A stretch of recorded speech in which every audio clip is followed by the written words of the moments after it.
Bona nit. Esquerra Unida i el Bloc escenifiquen el pacte preelectoral de cara a les eleccions autonòmiques que contempla un tripartit amb els socialistes valencians per a canviar el govern de la Generalitat.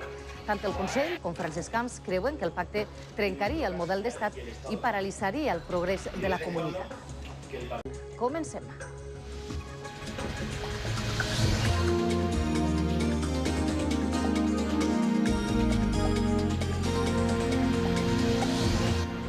Calfa Motors, la cursa política de cara a les eleccions autonòmiques. Esquerra Unida i el Bloc Nacionalista Valencià han escenificat el pacte per a concórrer junts als comicis. A València han refermat el seu compromís pel País Valencià en favor d'un canvi de govern a la comunitat que només seria efectiu si pactaren també amb els socialistes valencians. Des del govern de la Generalitat acusen el PSPB de doblegar-se a les exigències de l'esquerra nacionalista.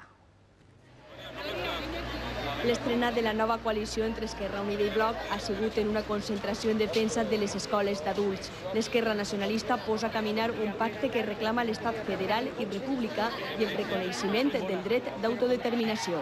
Des d'Esquerra Unida, i suposa que des dels altres partits que han signat això, continuarem treballant per a que aquest país tinga una altra formulació de l'estat federal.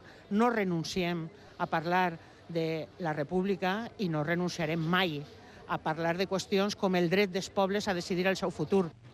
Diuen no als trasbasaments i alhora advoquen per la unitat de la llengua i la col·laboració en governs del que consideren el mateix àmbit lingüístic. A més, en qualsevol cas, sempre s'oposaran al Partit Popular. El canvi polític passa perquè la coalició Esquerra Unida-Bloc situa diputats i diputades honestes en una gran quantitat que siguen la clau de la governabilitat del 2007. No ens preocupen els atacs del PP. Aspiracions perquè es produïsca un canvi de govern a la comunitat que sempre necessitaria d'un pacte postelectoral amb el PSPB. Des del Consell consideren que el rebuig dels socialistes a pactar el desplegament de l'Estatut és la primera mostra de les renúncies a què s'han de sometre per a formar un govern tripartit a la comunitat. Per què no vol ara continuar en aquest consens i en aquest diàleg en aquest desenvolupament de l'Estatut?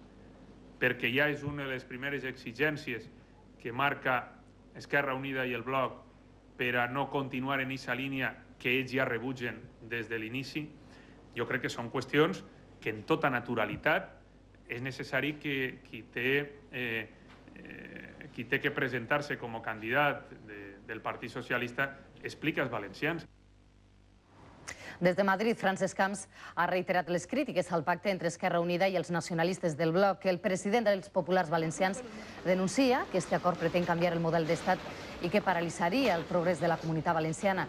Ho ha dit durant la conferència política del PP sobre el model d'estat, en què ha destacat que trencar el principi de solidaritat atempta contra la Constitució i el model autonòmic. El president Camps ha lamentat que els socialistes valencians vulguin anar de la mà d'Esquerra Unida i el Bloc.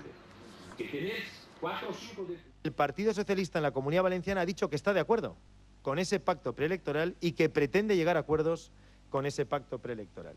De ahí la gravedad y la importancia de ese documento que se dio a conocer en el día de ayer en la Comunidad Valenciana y la relación con lo que estamos comentando hoy, porque la autonomía es justo lo contrario a lo que ese documento dice. Por cierto, no hablan ni de la salud de los valencianos, ni de la educación de los valencianos, ni del bienestar de los valencianos. I esta nit els socialistes valencians han presentat a València la seva candidata a l'alcaldia de la ciutat, Carmen Albort. L'exministra socialista, Felipe González, ha estat acompanyada del secretari general del PSPB, Joan Ignasi Pla, i Diego López Garrido, portaveu socialista al Congrés dels Diputats. L'escenari triat per a la presentació, el Palau de l'Exposició.